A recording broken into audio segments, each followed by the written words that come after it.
মই মানে এখন গাড়ী কিনিবৰ কাৰণে যিখন গাড়ীত আপোনালোকৰ ইয়ালৈ আহিছোঁ সেই গাড়ীখন কিনিবৰ কাৰণে মই 20 লাখ টকা ধাৰ লৈছিলোঁ। অসমৰ নিজৰ টকা বস্তুৰ উৎপাদন বৃদ্ধি হৈছে। বিজেপি অহাৰ পাছৰ পৰা সব মানুহৰ অৱস্থা বেয়া হৈ গ'ল। এতিয়া চৰকাৰী চাকৰিয়ালৰ কোনো ব্যক্তিগত জীৱন নাই। আজি পাগলা ৰজাই যদি ৰাতি কৈ দিয়ে কাইলৈৰ পৰা মাষ্টৰবিলাকে চবেই কি কয় আমুক বেজি দিয়াৰ ডিউটিত যাব লাগিব, যাব লাগে।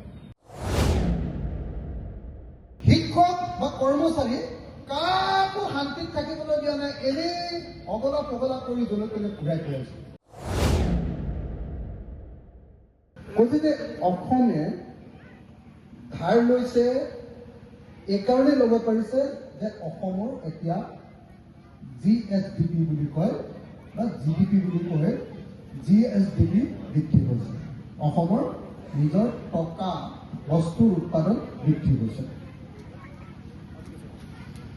মই মানে এখন গাড়ী কিনিবৰ কাৰণে যিখন গাড়ীত আপোনালোকৰ ইয়ালৈ আহিছোঁ সেই গাড়ীখন কিনিবৰ কাৰণে মই 20 লাখ টকা ধাৰ লৈছিলোঁ বিধানসভাৰ পৰা।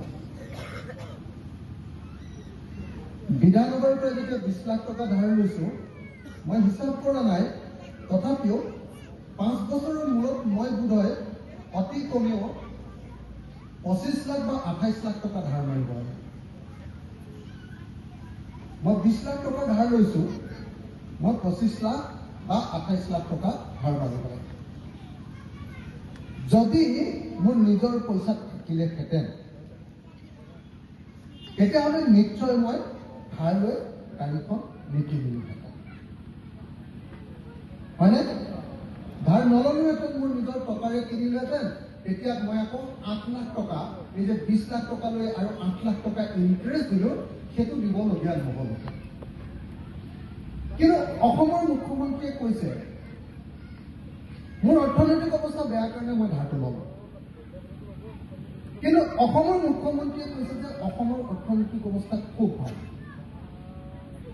মই যোৱা ডিচেম্বৰ মাহটোত মোৰ মানে এটা অভ্যাস আছে কি, মই ৰাস্তাত যাওঁতে যদি কোনোবা এখন নাৰ্চাৰী পাওঁ, গছ পুলি বিক্ৰী কৰা নাৰ্চাৰী, ফুল বিক্ৰী কৰা নাৰ্চাৰী যদি পাওঁ, সেই নাৰ্চাৰীখনত সোমোৱাটো মোৰ অভ্যাস। আৰু য'তেই নাৰ্চাৰী পাওঁ মই সোমাওঁ, আৰু নাৰ্চাৰী পালে সুধো যে ব্যৱসায় কেনেকুৱা হৈছে। নাৰ্চাৰী মালিকবিলাকে কৈ আছে যে যোৱা সময়খিনি অসমৰ নাৰ্চাৰী ব্যৱসায় সাংঘাতিক বেয়া।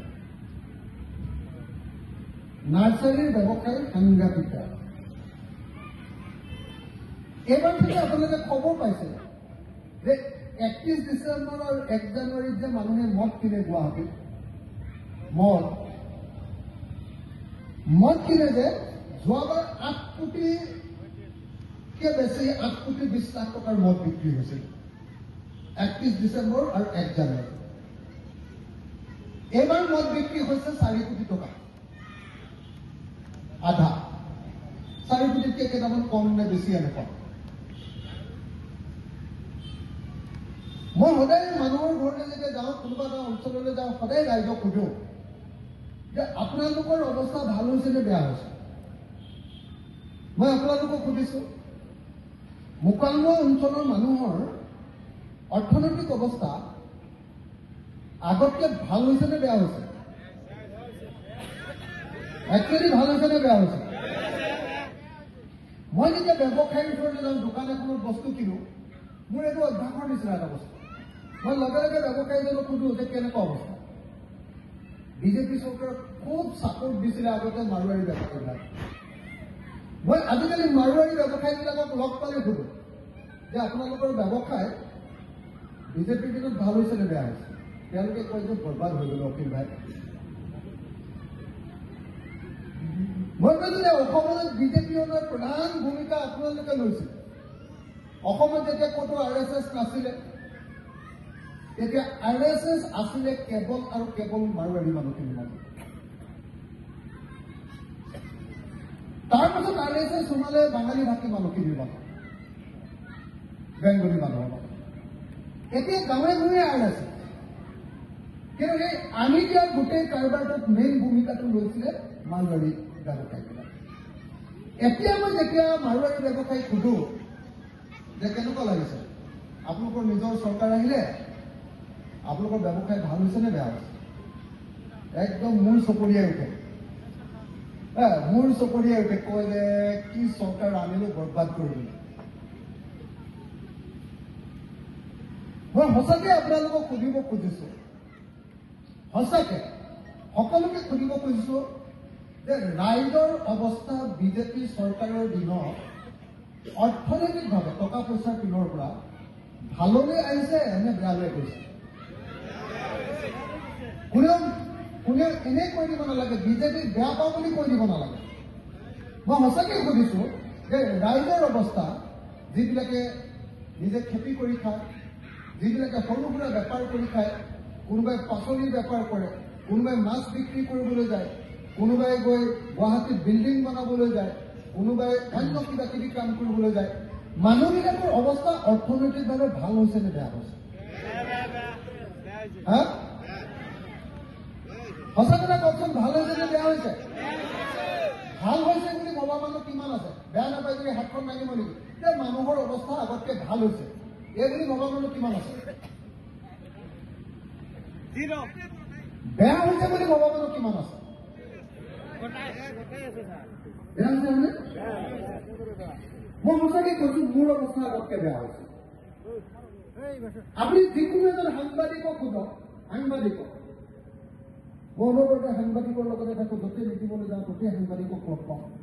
যিকোনো এজন সাংবাদিকক সোধক যে আপোনাৰ অৱস্থা আগতকে ভাল হৈছে নে বেয়া হৈছে, তেওঁলোকে ক'ব বেয়া হৈছে। চৰকাৰী চাকৰিয়াল এজনক সোধক, চৰকাৰী চাকৰিয়াল, তেওঁলোকক সোধক যে আগতকে আপোনাৰ ইনকাম বাঢ়িছে, আপোনাৰ অৰ্থনৈতিক অৱস্থা ভাল হৈছে নে বেয়া হৈছে? চবে ক'ব যে বেয়া হৈছে। হয়তো কাৰোবাৰ দৰমহা বাঢ়িছে, কিন্তু দৰমহা বঢ়াৰ পাছতো তেওঁলোকৰ অৰ্থনৈতিক অৱস্থা ভাল হোৱা নাই, কাৰণ চব বস্তুৰ দামটো বহুত বাঢ়ি গৈছে। হয়নে? আগতে পকেটত যদি আপুনি পইচা লৈ যায়, তেতিয়াহ'লে এক বেগ 500 টকা এটা লৈ গ'লে এক মোনা আপুনি পাচলি বজাৰ কৰি লৈ আহিব পাৰে, হয় নে নহয়? এতিয়া 500 টকা এটা লৈ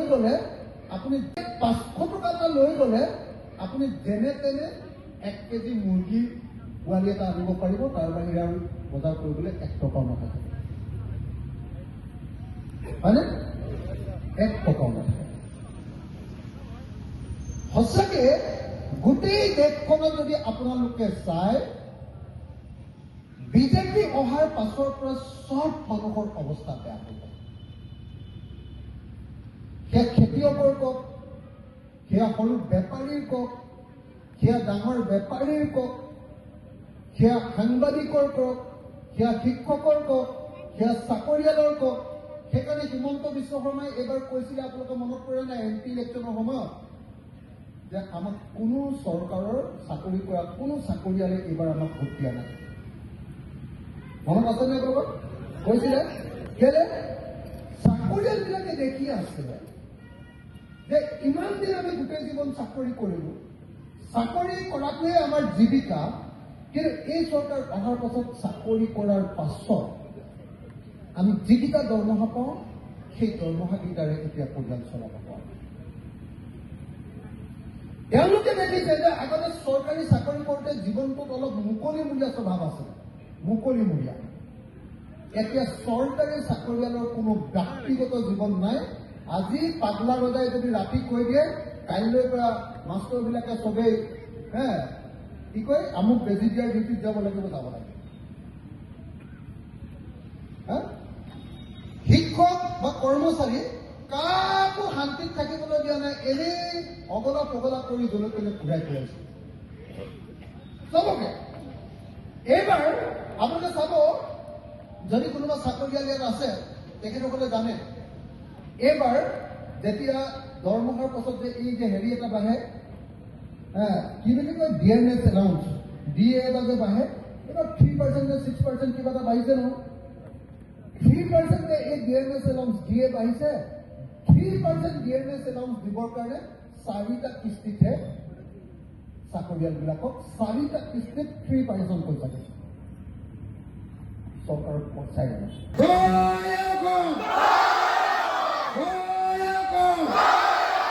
হিন্দু মুসলমানে একো, হিন্দু মুসলমানে একো, হিন্দু মুসলমানে একো, হিন্দু মুসলমানে একো,